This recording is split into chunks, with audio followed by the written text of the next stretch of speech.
kuramya kwanyu n'ukwacu nanjye ahomba bitagira impakite n'ukubera ababikora bagomba kuba aribo ba mbere babanza kuba qualified kugira ngo Imana imuhereze icyubahiro cyayo abashe kugihereza abantu. Uyu muntu agomba kuba ari qualified.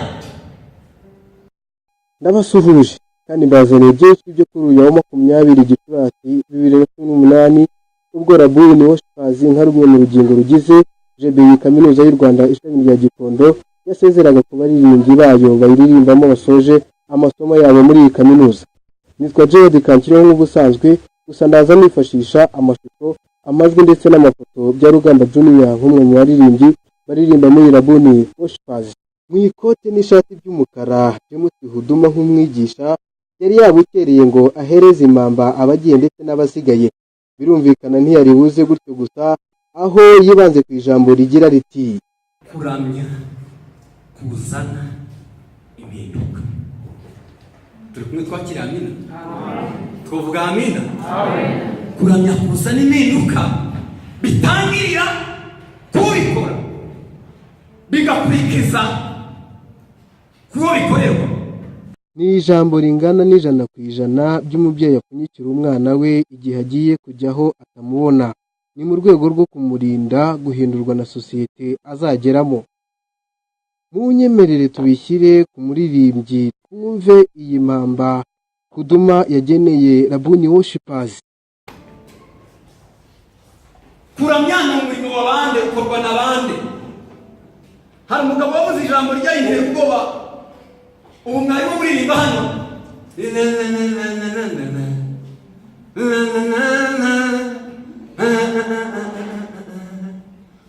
umugabo yarabarebye aravuga ngo ubabonye bari imbere barimo bararamya ugira ngo none barimo barajya mu ijuru, wahura nabo mu muhanda ukagira ngo none barimo bararivamo. Urumva ikibazo gihari? Bari kuri podium baririmba ubona neza bari hafi kwenda kwinjira mu ijuru, wahura nabo mu muhanda ukabona ijuru bariteye umugongo ni nk'abantu bateye umugongo ijuru barimo barafanya. Ibi turaza kubireba. Kuramya kuzana impinduka. Turi kumwe twakira amina? Twavuga amina? Kuramya kuzana impinduka bitangirira kubikora bigakurikiza kuwo bikorerwa. God is moving around the area that you have been created. N'Imana iri yatembera mu kirere cyaremwe n'abantu barimo barapresinga.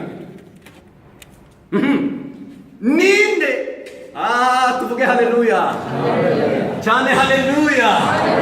Iyo turaranye icyo kirere rero tuba turimo turakurura Imana tukayizana kugira ngo tuyiheze abantu bicaye. Ndavuga Rabboni. Iyo duhagaze aha ngaha turimo turaramya Imana.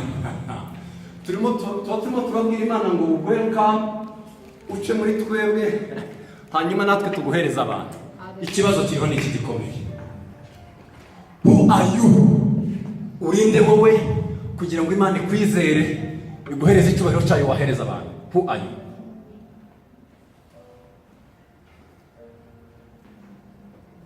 Aha ikibazo kiri gikomeye na that question.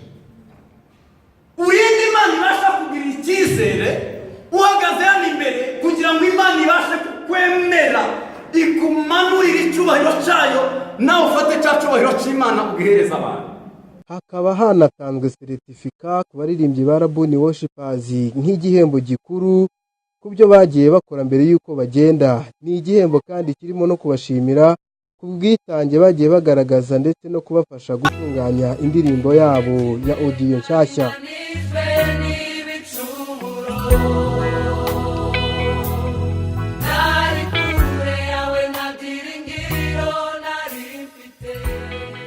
Mu miryango igera kuri 5 ibarizwa muri Rabboni Worshipers, ibiri muri yo Chris ndetse na Daniel niyo yahize yindi mu kwitwara neza ndetse ishyikirizwa ibihembo byayo. Muri uku gusezeranaho kandi Emeline yafashwe n'ikiniga ubwo yageraga ku gaseruko ashyikiriza uwamufashije mu gukuza impano ye y'uburirimbyi amusezeyeho. Abasigaye nabo kandi bakomeje kuramya banahimbaza Imana mu rwego rwo kwishimira intambwe ifatika bakuru babo babagejejeho mu buririmbyi.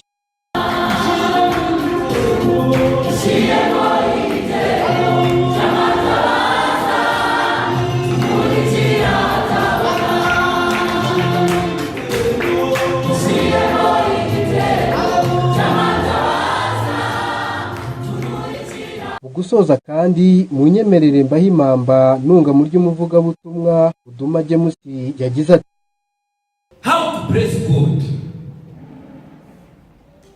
Ese ubundi ni ryari umuntu agomba kuramya Imana? Ni hehe umuntu agomba kuramiriza Imana? Naramya kuramya bihera he? ni umunsi waranzwe n'ibyishimo ndetse tukaba tubifuriza ibihe byiza. Rabboni Worshipers, GBU Kaminuza.